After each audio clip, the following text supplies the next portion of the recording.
আকাশবাণী কলকাতা, স্থানীয় সংবাদ পড়ছি সুদীপ বসু। প্রথমে বিশেষ বিশেষ খবর। প্রধানমন্ত্রী নরেন্দ্র মোদী অবিলম্বে রাষ্ট্রসংঘের সংস্কার ও নিরাপত্তা পরিষদ সম্প্রসারণের আহ্বান জানিয়েছেন। বলেছেন 1945 সালে তৈরি হওয়া গঠন কাঠামো কখনোই 21 শতকের বাস্তবতাকে তুলে ধরতে পারে না। প্রধানমন্ত্রী আগামীকাল মন কি বাত অনুষ্ঠানে তাঁর চিন্তাভাবনা দেশবাসীর সঙ্গে ভাগ করে নেবেন। সড়ক সংক্রান্ত সমস্ত প্রকল্পকে এক ছাতার তলায় এনে পথশ্রী অভিযান নামে নতুন একটি প্রকল্প তৈরি করছে রাজ্য সরকার। মহান সমাজ সংস্কারক ও শিক্ষাবিদ ঈশ্বরচন্দ্র বিদ্যাসাগরের আজ ২০০তম জন্মবার্ষিকী। দেশে কোভিড সংক্রমণ থেকে আরোগ্যের হার বেড়ে হয়েছে ৮২.১৪%। আইপিএল ক্রিকেটে কলকাতা নাইট রাইডার্স সানরাইজার্স হায়দ্রাবাদের মুখোমুখি হয়েছে। টসে জিতে হায়দ্রাবাদ ব্যাট করছে। মহাত্মা গান্ধীর ১৫০তম জন্মবার্ষিকী উদযাপন উপলক্ষে বিশেষ স্মরণিকায় আজ স্থানীয় সংবাদ শুরু করছে। উত্তর ২৪ পরগনার সোদপুরে সংস্কৃতি সংরক্ষণ বিষয়ে বাপুর প্রার্থনা পরবর্তী বক্তৃতার অংশ শুনিয়ে हरेक मनुष्य को अपनी संस्कृति तो मानी अपनापन की रक्षा वही कर सकता है, दूसरा नहीं कर सकता। जब दूसरा मेरी रक्षा करता है तो मैं उसका गुलाम हो जाता हूँ, मैं उसका ऋणी बन जाता हूँ। আসছে বিস্তারিত খবরে। প্রধানমন্ত্রী নরেন্দ্র মোদী অবিলম্বে রাষ্ট্রসংঘের সংস্কার ও নিরাপত্তা পরিষদের সম্প্রসারণের প্রয়োজনীয়তার কথা উল্লেখ করেছেন।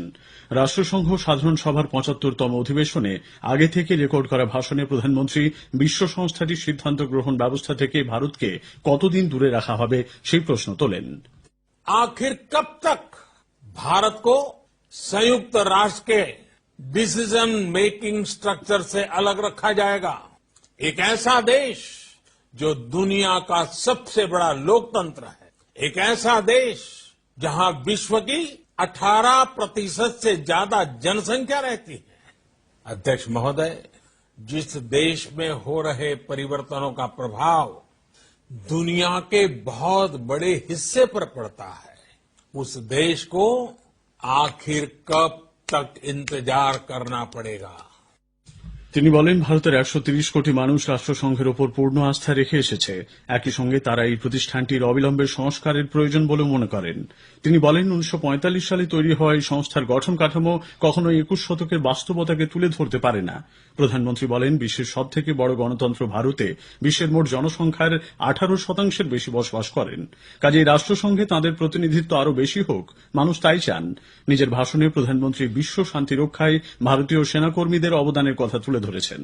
করোনা পরবর্তী পরিস্থিতিতে ভারতের আত্মনির্ভরতার মন্ত্র বিশ্ব অর্থনীতিতে গুরুত্বপূর্ণ অবদান রাখবে বলে তিনি উল্লেখ করেন। শ্রী মোদী বলেন, করোনার মতো মানবতার সংকট মুহূর্তে ভারতে তৈরি ভ্যাকসিন সমগ্র বিশ্বে পৌঁছে যাবে। প্রধানমন্ত্রী আগামীকাল আকাশবাণীতে মন কি বাত অনুষ্ঠানে তাঁর চিন্তাভাবনা সকলের সঙ্গে ভাগ করে নেবেন। এটি হবে মন কি বাতের ৬৯তম পর্ব। আগামীকাল বেলা ১১টায় আকাশবাণী ও দূরদর্শনের সবকটি প্রচার তরঙ্গে অনুষ্ঠানটি সম্প্রচারিত হবে। এছাড়া আকাশবাণী সংবাদের ওয়েবসাইট www.newsonair.com এবং নিউজ অন এআইআর মোবাইল অ্যাপেও শোনা যাবে। আকাশবাণী ও দূরদর্শন সংবাদ, প্রধানমন্ত্রী কার্যালয় এবং তথ্য ও সম্প্রচার মন্ত্রকের ইউটিউব চ্যানেলেও সম্প্রচারিত হবে মন কি বাত। তারপরই প্রচারিত হবে আঞ্চলিক ভাষায় তর্জমা। রাত ৮টায় আঞ্চলিক ভাষায় তর্জমা পুনঃ সম্প্রচারিত হবে। রাজ্য সরকার সড়ক সংক্রান্ত সমস্ত প্রকল্পকে এক ছাতার তলায় এনে পথশ্রী অভিযান নামে একটি নতুন প্রকল্প তৈরি করছে। আগামী সপ্তাহে উত্তরবঙ্গ সফরকালে মুখ্যমন্ত্রী মমতা ব্যানার্জির এই প্রকল্পের আনুষ্ঠানিক সূচনা করার কথা।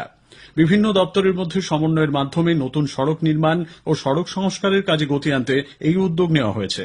রাজ্যের মুখ্য সচিব রাজীব সিনহা বাংলা গ্রামীণ সড়ক যোজনা সহ সড়ক নির্মাণের বিভিন্ন প্রকল্পের অগ্রগতি খতিয়ে দেখতে গতকাল সব জেলা শাসকদের সঙ্গে ভিডিও কনফারেন্স বৈঠক করেন। পুজোর আগে রাজ্যের সমস্ত সড়কের সংস্কারের কাজ সেরে ফেলার উপর জোর দিয়েছেন তিনি। চলতি আর্থিক বছরে এই প্রকল্পের আওতায় ২০০০ কিলোমিটার রাস্তা তৈরির পরিকল্পনা গৃহীত হয়েছে, যার মধ্যে বিভিন্ন জেলায় ৪০০ কিলোমিটার রাস্তা নির্মাণের কাজ ইতোমধ্যেই শেষ হয়েছে বলে নবান্ন সূত্রে জানা গেছে। মহান সমাজ সংস্কারক ও শিক্ষাবিদ ঈশ্বরচন্দ্র বিদ্যাসাগরের আজ ২০০তম জন্মবার্ষিকী। বিধবা বিবাহ এবং নারী শিক্ষায় বিদ্যাসাগরের ভূমিকা তথা বাল্য বিবাহ প্রথা বন্ধে তাঁর সংগ্রাম আজও মানুষের মনে অমলিন হয়ে আছে। বাংলা ভাষার ক্ষেত্রে তাঁর অবদান চিরস্মরণীয়। একটি প্রতিবেদন। বিধবা বিবাহ আন্দোলন, স্ত্রী শিক্ষার প্রসার, পল্লী আচারের ক্ষুদ্রতাকে অতিক্রম করে কঠিন প্রতিকূলতার মধ্যে প্রতিনিয়ত নিজেকে সঁপে দেওয়া অথবা তার কোমল হৃদয়বৃত্তি, শুধুমাত্র এগুলো বলে বিদ্যাসাগরকে চিত্রিত করা যাবে না বলেছেন তার প্রায় সব জীবনীকাররা। বিশিষ্ট ক্যান্সার বিশেষজ্ঞ ও বিদ্যাসাগর গবেষক ডক্টর শঙ্কর কুমার নাথ তুলে ধরলেন তাঁর চিকিৎসা পরিষেবার কথা। একটা মানুষ কত ব্যস্ত আছে, তার নিজের পড়াশোনা, নিজের সংস্কৃত কলেজে অধ্যক্ষতা করা, সমাজ সংস্কার করা ইত্যাদির মধ্যেও তিনি ভাবছেন যে মানুষকে কি করে একটুখানি স্বাস্থ্য পরিষেবা দেওয়া যায়। সেটা দুটো দিক, একটা হচ্ছে বিদ্যাসাগর মশাই সেই যুগে ক্যালকাটা মেডিকেল কলেজ, তার সঙ্গে তিনি যুক্ত হয়ে গেছিলেন। আর একটা দিক হচ্ছে বিদ্যাসাগর মশাই নিজেই হোমিওপ্যাথি চিকিৎসা করে গরিব মানুষকে ভালো করছেন, চিকিৎসা পরিষেবা দিচ্ছেন। অভিজিৎ চক্রবর্তী, আকাশবাণী সংবাদ, কলকাতা।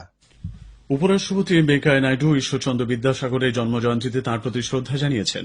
রাজ্যের মুখ্যমন্ত্রী মমতা ব্যানার্জি তাঁর বার্তায় বলেন, পণ্ডিত বিদ্যাসাগর বাংলার গর্ব এবং আমাদের প্রত্যেকের কাছে অনুপ্রেরণা।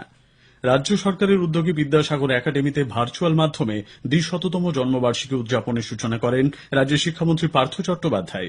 বিধানসভা ভবনে বিদ্যাসাগরের প্রতি শ্রদ্ধা জানান অধ্যক্ষ বিমান বন্দ্যোপাধ্যায়। পণ্ডিত বিদ্যাসাগরের জন্মস্থান পশ্চিম মেদিনীপুরের ঘাটালের বীরসিংহ গ্রামে আজকের দিনটি যথাযোগ্য মর্যাদায় পালন করা হচ্ছে। রাজ্য বিজেপির পক্ষ থেকে কলেজ স্কোয়ারে এক অনুষ্ঠানের আয়োজন করা হয়। সেখানে বিদ্যাসাগরের মূর্তির পাদদেশে পুষ্পার্ঘ্য নিবেদন করে শ্রদ্ধা জানান দলের রাজ্য সাধারণ সম্পাদক ও সাংসদ লকেট চট্টোপাধ্যায়। করোনা সংক্রমণ জনিত পরিস্থিতিতে দীর্ঘ লকডাউনের জন্য পঠন পাঠনের যে ক্ষতি হয়েছে তা পূরণ করতে বিশ্ববিদ্যালয় মঞ্জুরি কমিশন ইউজিসি নতুন নির্দেশিকা জারি করেছে। নির্দেশিকায় কলেজ ও বিশ্ববিদ্যালয়ের অধ্যাপক অধ্যাপিকাদের সপ্তাহে 6 দিন ক্লাস নেওয়ার কথা বলা হয়েছে। পাশাপাশি চলতি শিক্ষাবর্ষ দেরিতে শুরু হওয়ায় আগামী 2টি শিক্ষাবর্ষে কলেজ ও বিশ্ববিদ্যালয়ে টানা ছুটির সংখ্যা কমাতে হবে বলে জানানো হয়েছে। শিক্ষামন্ত্রী পার্থ চট্টোপাধ্যায় বিশ্ববিদ্যালয় মঞ্জুরি কমিশনের নতুন নির্দেশ নিয়ে আগামীকাল রাজ্যের সব বিশ্ববিদ্যালয়ের উপাচার্যদের সঙ্গে ভার্চুয়াল বৈঠক করবেন। এরাজ্যে 3 নেতা বিজেপির জাতীয় স্তরে রদবদলে জায়গা পেয়েছেন। বিজেপির সর্বভারতীয় সভাপতি জেপি নাড্ডা আজ নতুন কমিটি ঘোষণা করেছেন। দলের সর্বভারতীয় সহসভাপতি হচ্ছেন মুকুল রায়, জাতীয় সম্পাদক হচ্ছেন অনুপম হাজরা। রাজু বিস্তা জাতীয় মুখপাত্র নিযুক্ত হয়েছেন। 2021-এর বিধানসভা ভোটের কথা মাথায় রেখে এই সিদ্ধান্ত বলে ওয়াকিবহাল মহলের ধারণা।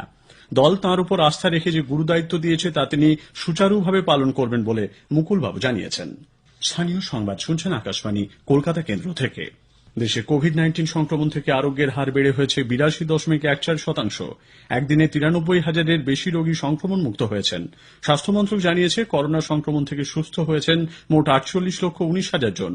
বর্তমানে দেশে 9,60,000 করোনা আক্রান্ত রোগী চিকিৎসাধীন। আজ সকাল পর্যন্ত দেশে গত 24 ঘন্টায় নতুন করে সংক্রমিত হয়েছেন 85,362 জন। মোট সংক্রমিতের সংখ্যা এখন 59 লাখ ছাড়িয়েছে। মুর্শিদাবাদের জলঙ্গি থানা এলাকায় সরকার পাড়া থেকে জঙ্গি সন্দেহে পুলিশ আজ ভোররাতে শামীম আনসারী নামে এক ব্যক্তিকে আটক করেছে। পরে এনআইএর দল তাকে জিজ্ঞাসাবাদের পর গ্রেপ্তার করে। ট্রানজিট রিমান্ডে ধৃতকে আজ কলকাতায় নিয়ে আসা হতে পারে বলে জানা গেছে। ওল্ড মালদার শাহাপুর গ্রামে দম্পতির রহস্য মৃত্যুতে ব্যাপক চাঞ্চল্য ছড়িয়েছে। পল্টন কিস্কু ও মানিক সোরেন নামে দম্পতির ঝুলন্ত দেহ বাড়ির কাছে উদ্ধার হয়। তাদের খুন করে ঝুলিয়ে দেওয়া হয়েছে বলে পরিবারের অভিযোগ। পূর্ব বর্ধমানের গলসির 1 নম্বর ব্লকের লোয়া রামগোপালপুর পঞ্চায়েতের আটপাড়া গ্রামে শিশু শিক্ষা কেন্দ্রের শৌচাগারে আজ বিকেলে আচমকা বিস্ফোরণ ঘটে। এর জেরে বাড়িটির দেওয়াল ভেঙে পড়ে, উড়ে যায় টিনের ছাউনি। স্থানীয় সংবাদের বিশেষ কিছু অংশ আরেকবার। প্রধানমন্ত্রী নরেন্দ্র মোদী অবিলম্বে রাষ্ট্রসংঘের সংস্কার ও নিরাপত্তা পরিষদ সম্প্রসারণের আহ্বান জানিয়েছেন। বলেছেন, 1945 সালে তৈরি হওয়া গঠন কাঠামো কখনোই 21 শতকের বাস্তবতাকে তুলে ধরতে পারে না। প্রধানমন্ত্রী আগামীকাল মন কি বাত অনুষ্ঠানে তাঁর চিন্তাভাবনা সকলের সঙ্গে ভাগ করে নেবেন। সড়ক সংক্রান্ত সমস্ত প্রকল্পকে এক ছাতার তলায় এনে পথশ্রী অভিযান নামে একটি নতুন প্রকল্প তৈরি করছে রাজ্য সরকার। মহান সমাজ সংস্কারক ও শিক্ষাবিদ ঈশ্বরচন্দ্র বিদ্যাসাগরের আজ 200তম জন্মবার্ষিকী। স্থানীয় সংবাদ শেষ করছি রুশ শিল্পীর কণ্ঠে গান্ধীজির প্রিয় ভজন বৈষ্ণব জন তো দিয়ে।